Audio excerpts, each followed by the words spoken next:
Welcome to Italian Roots and Genealogy, where history lives in our blood. We explore the journeys, records, and family stories that connect Italy to the world. Because when you discover your roots, you don't just find names, you find yourself. Be sure to check out our Facebook group and our newsletter and our YouTube channel and our great sponsor, Phil Italy. And today I have two guests, Lucia Morone. Originally, her family's from Biccari in Philadelphia, and Don Leo from Maria Santissima Assunta. And it's a pleasure to have you both here. Thank you. Thank you for Thank you. having us. Um, so I'm going to start with you, Lucia. So, how did this partnership between you and Father Leo begin? So this partnership is actually very personal. 4 years ago, my mother passed away, and I wanted to we had to reconnect with the family and sell the house in Biccari, which I hadn't been there for 35 years. I met grief became rediscovery of my genealogy and just past memories. And when I met Father Leo, we both understood that there was a bigger picture to this, knowing that there's thousands of descendants from Biccari in the United States. We found that we could build a bridge that would never disappear and that we could strengthen these roots through music, faith, and community. Oh, that's really special. And yeah, and there's a lot of people doing that kind of stuff for sure, definitely. Also, How about your recent visit to the Italian consulate, and what were you requesting from them? and from what you just said, we learned from the consulate that many people are doing this, and so we were granted a meeting, and the reason was we wanted to create a friendship city. Currently, Florence is a sister city, which is a formal document.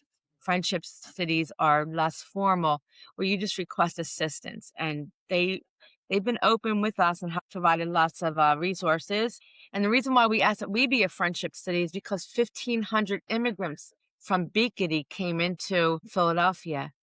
And from Eric Lucetta, a cousin of ours, he did some research, and today we now know there are 350,000 descendants throughout the United States. So to ask for this friendship relationship, we felt was very important. And so what we asked the consulate for was for three things: one, for to help us with educational programs; one, for economic partnerships and have direct trade with Southern Italy villages, not just our village.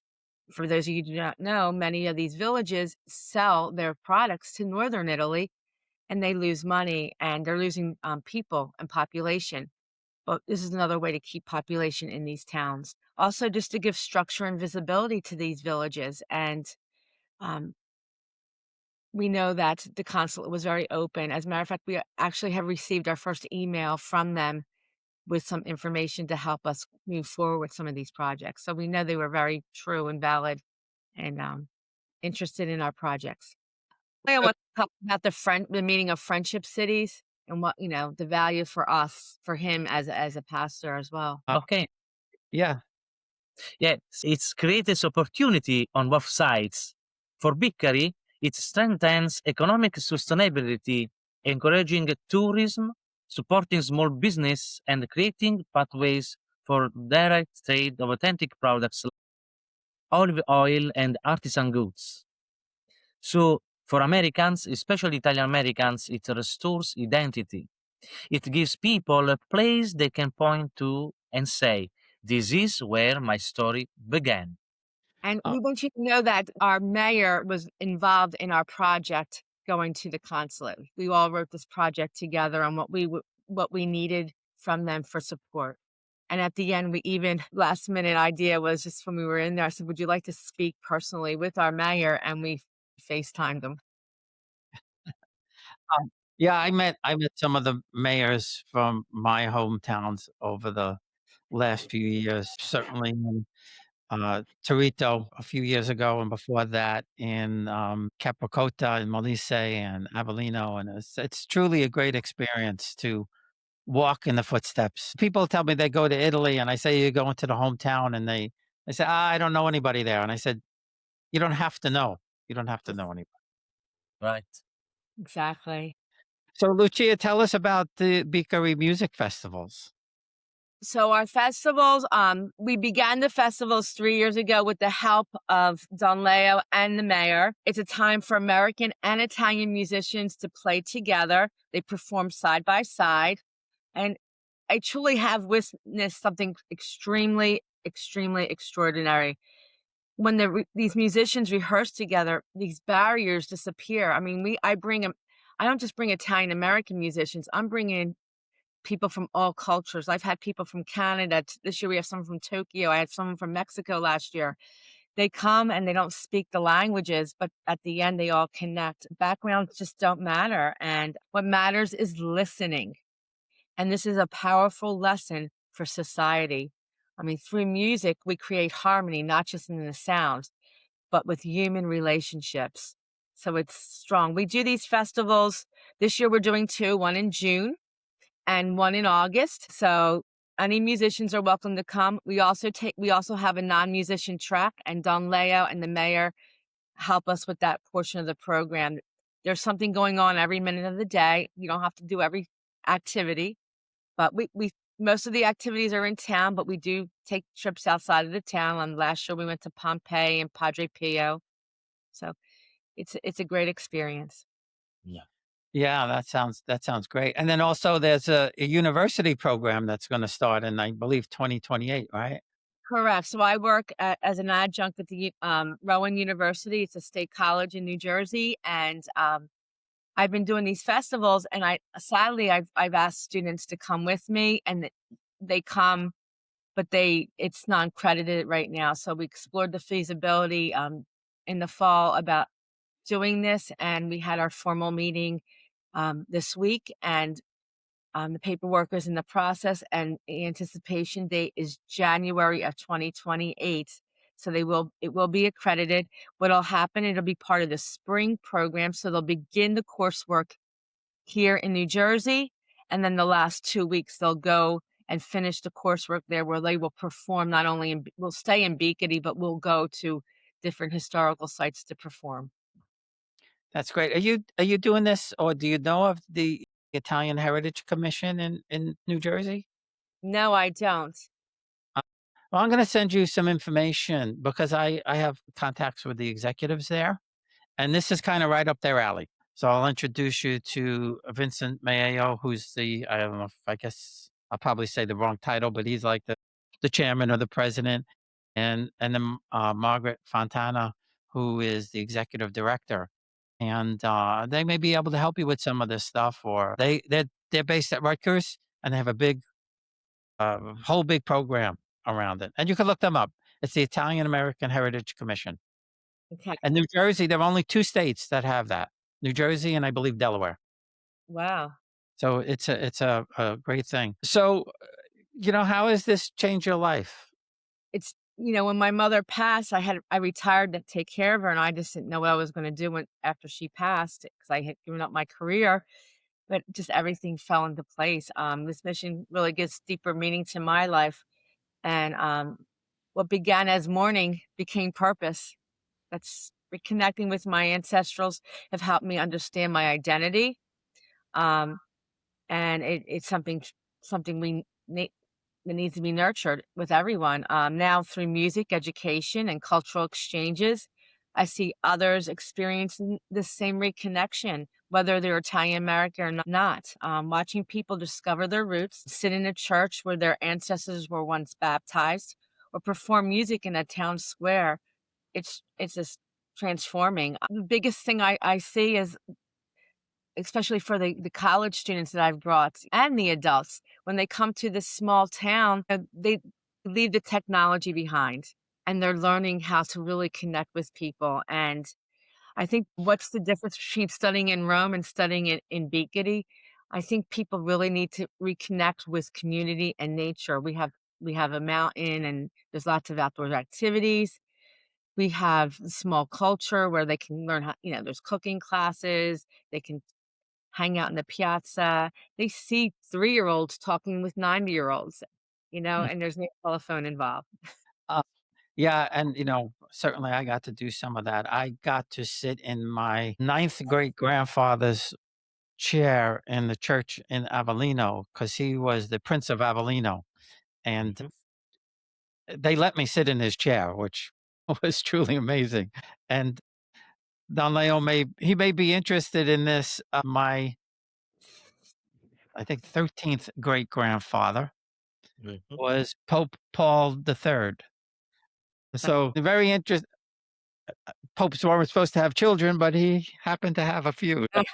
Oh, I wouldn't be here. So there you go. So Don Leo, what do you think success looks like, 5 years from now? So success looks like many lights shining like stars in the sky. Each exchange, each student, each family who reconnects becomes a light. To more connection we create, the brighter the sky becomes. Quality of life improves when people feel rooted, connected, and valued. My hope is that in 5 years, this bridge between America and Biccari will feel natural, alive, and strong for future generations. I hope. Uh, no, I hope so too, and that's why I do this because I'm trying to reconnect everybody back and have So, people tell their stories. And so, what's the heart of your mission then? If you could tell us in one sentence. so this is not just tourism, it is restoring identity, strengthening community, and giving people a place to belong. Well, no, that's really fantastic. And I have, as I mentioned before, I have roots in Torito, and from my mother's family, and my father's family was from Naples. And I tell people when they're going to Italy that if you don't go to the hometown, you're missing the real experience. Going to Rome is beautiful and Venice, but when you walk the streets of your ancestors, you really feel Italian. At least I did. I do want to invite people to a few events. I mean, of course, we would love you to come to Italy. We know it's a distance to come, but to our music festivals. However, if you the second request is that you try to follow me on Facebook because Don Leo comes twice a year to the United States now for his missionary work to go out to different churches. I mean, this week we've gone to about 8 different places in the last 5 days. And finally, we all invite you to something very, very extraordinary on October 10th Yeah. in Philadelphia. They are going to reopen St. Donata's Church. It is now going to be called Mother Cabrini Parish. And so if you are a Southern Italian, we encourage you from anywhere in the United States to return here because for those many Southern Italians were not accepted in South Philadelphia when they came in the early 1900s. And so a man named John Wanamaker, many of us know him because we loved to shop there in the old days. He went to the Italian Americans and said, "Oh, you don't have a place to worship? I will help you. I will open a Protestant church for you. I will build one in South Philadelphia and I will find you work and give you work at my stores." And so he did that.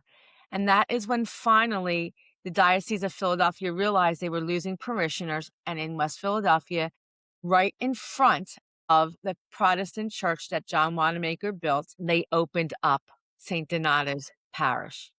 And so it's extraordinary that this is reopening. Don Leo is actively involved in this. We're having a really large feast all day, which begins with tours in the morning, followed by a mass, procession, and then a luncheon at 1 o'clock for 2 hours. And we already have our Italian band for this live music. It's going to be absolutely over the top. So please come and join us. And I bet you many of you, unlike I didn't realize my family was in West Philly. I thought they were in Northeast. I found names of family members hanging on the plaques in that town. I mean, in that church. Well, that's fantastic. Is there a website for that by any chance? There is a website. I can send that to you for the church. It's going to be actually operated. The Diocese of Philadelphia is allowing secular people to run this church. It'll be the first church run by secular people in the Diocese of Philadelphia. Oh, wow, that's fantastic. That's amazing. And there's also relics of Mother Cabrini there.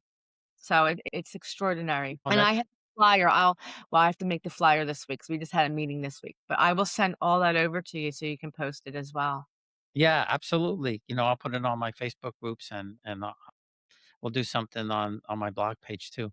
Well, this has been great. I appreciate you being here.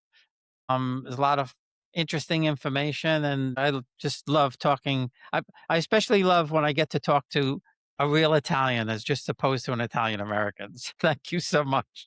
Thank Thank you. you very Thank you for much. your time. Thank you. Thank